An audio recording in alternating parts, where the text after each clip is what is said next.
আজকে আমরা একটা দারুণ জিনিস নিয়ে কথা বলবো। নামটা হলো মেমোরাইজেশন। আচ্ছা, নাম শুনেই ঘাবড়ে যাওয়ার কিছু নেই। এটা কিন্তু আমাদের ছোটবেলার কবিতা মুখস্থ করার মেমোরাইজেশন না। বানানটা খেয়াল করুন, একটু আলাদা। চলুন তো দেখি এই অসাধারণ কৌশলটা আসলে কি আর এটা কিভাবে কাজ করে। ব্যাপারটা বোঝার জন্য চলেন একটা একদম সহজ উদাহরণ দেখি। আচ্ছা, যদি জিজ্ঞেস করা হয় ২ আর ২ যোগ করলে কত হয়? ৪, তাই না? সবাই জানি, ১ সেকেন্ডও লাগে না বলতে। বেশ, এবার ধরুন ১ মিনিট পর আবার ঠিক একই প্রশ্নটা করা হলো। ২ যোগ ২ কত? তখন কি আমরা আবার নতুন করে হিসাব করতে বসব? একদমই না। আমাদের ব্রেন তো আর বোকা না। ও ঠিকই মনে রেখেছে যে উত্তরটা ৪। কারণ প্রশ্ন তো বদলায়নি। ফালতু খাটুনি করে কি লাভ? আর ঠিক এই যে কনসেপ্টটা, এটাই হলো মেমোরাইজেশন। সোজা বাংলায় বললে এটা হলো কম্পিউটারকে স্মার্ট বানানোর একটা টেকনিক। মানে একই কাজের জন্য ওকে বারবার খাটানো হবে না, ও একবার করা কাজের রেজাল্ট মনে রাখবে আর দরকার পড়লে সেখান থেকেই দিয়ে দেবে। বলতে পারেন কম পরিশ্রমে বেশি কাজ করার মূলমন্ত্র আর কি। তো এই মেমোরাইজেশন তো বুঝলাম, কিন্তু আমাদের প্রিয় রিয়্যাক্টের দুনিয়া এটার কাজটা কি? ওয়েল, আসল খেলাটা তো এখানেই শুরু। দেখেন, রিয়্যাক্টের একটা ডিফল্ট স্বভাব আছে। যখনই একটা প্যারেন্ট কম্পোনেন্ট, মানে ধরেন বড় কম্পোনেন্টটা কোনো কারণে আপডেট হয় বা রিরেন্ডার হয়, ও তখন ওর ভেতরের সব চাইল্ড কম্পোনেন্ট বা ছোট কম্পোনেন্টগুলোকেও ঢালাওভাবে রিরেন্ডার করে দেয়। মানে প্যারেন্ট আপডেট হলো, আর তার সাথে সাথে চাইল্ড এ আর চাইল্ড বিও রিরেন্ডার হয়ে গেল। কিন্তু সমস্যাটা কোথায় জানেন? সমস্যাটা হলো অনেক সময়ে এই চাইল্ড কম্পোনেন্টসগুলোর প্রপস বা ডেটাতে কোনো পরিবর্তনই আসে না, কিন্তু তারপরও বেচারারা অকারণে রিরেন্ডার হয়ে যায়। এই যে অকারণে রেন্ডার হওয়া, টেকনিক্যাল ভাষায় একেই বলে ওয়েস্টেড রেন্ডার, সোজা কথায় পণ্ডশ্রম। আর এই পণ্ডশ্রমটাই কিন্তু আমাদের অ্যাপের পারফরমেন্সের জন্য একটা সাইলেন্ট কিলার, যা চুপি চুপি আমাদের অ্যাপকে স্লো করে দেয়। তো এই পণ্ডশ্রম থেকে বাঁচার উপায় কি? উপায় আছে, আর আমাদের হাতে যে জাদুর কাঠিটা আছে সেটার নাম হলো react.memo।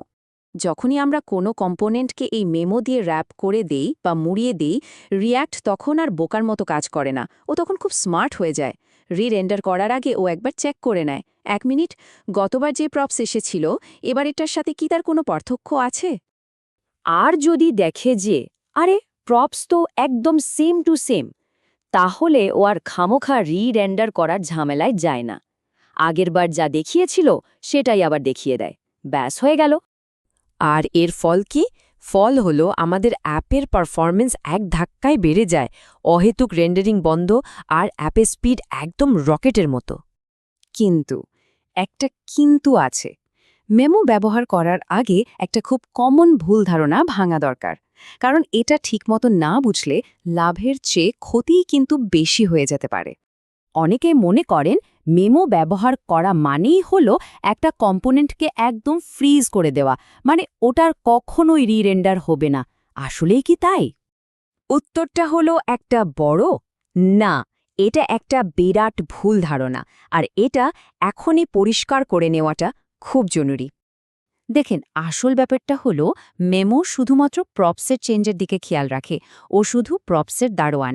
কিন্তু যদি কম্পোনেন্টের ভেতরে স্টেট বদলে যায়, মানে ইউজ স্টেট দিয়ে কিছু চেঞ্জ হয়, অথবা ও কোনো ইউজ কনটেক্সট ব্যবহার করে আর সেই কনটেক্সটের ভ্যালু বদলে যায়, তখন কিন্তু মেমো কিচ্ছু করতে পারবে না। কম্পোনেন্ট ঠিকই রিরেন্ডার হবে, কারণ নতুন ডেটা তো দেখাতেই হবে, তাই না? তাহলে এখন প্রশ্ন হলো, এই জাদুর কাঠিটা আমরা ঠিক কখন আর কোথায় ব্যবহার করব? এর জন্য একটা গোল্ডেন রুল আছে।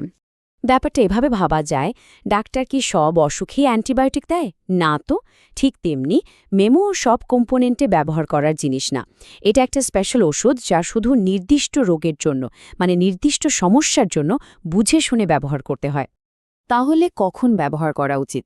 যখন দেখবেন একটা কম্পোনেন্ট বেশ ভারী, মানে রেন্ডার হতে অনেক সময় নিচ্ছে, অথবা একই প্রপস নিয়ে বারবার রি-রেন্ডার হচ্ছে, তখন মেমো ব্যবহার করাটা বুদ্ধিমানের কাজ।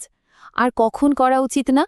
যেসব কম্পোনেন্ট খুব হালকা বা যাদের প্রপস প্রায় প্রতিবারই বদলে যায়, সেখানে মেমো ব্যবহার করলে হিতে বিপরীত হবে।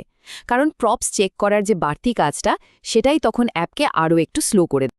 তাহলে পুরো ব্যাপারটা যদি এক কথায় বলি, মেমোরাইজেশন হলো একটা ক্যাশিং টেকনিক, যা দিয়ে আমরা অদরকারি কাজ এড়াতে পারি। রিয়্যাক্টের দুনিয়ায় এটা আমাদের ওয়েস্টেড রেন্ডার থেকে বাঁচায়। কিন্তু মনে রাখতে হবে মেমো শুধু প্রপসের পরিবর্তন দেখে, স্টেট বা কনটেক্সটের নয়। তাই এই পাওয়ারফুল টুলটা আন্দাজে সব জায়গায় ব্যবহার না করে শুধুমাত্র যেখানে দরকার, মানে ভারী কম্পোনেন্টগুলোতে কৌশল করে ব্যবহার করতে হবে। আশা করি মেমোর এই ম্যাজিকটা এখন একদম পরিষ্কার। এখন আসল কাজটা হলো খুঁজে বের করা নিজেদের প্রজেক্টসে এমন কোন কম্পোনেন্ট লুকিয়ে আছে যা অহেতুক রিরেন্ডার হয়ে অ্যাপকে স্লো করে দিচ্ছে। ভেবে দেখুন তো।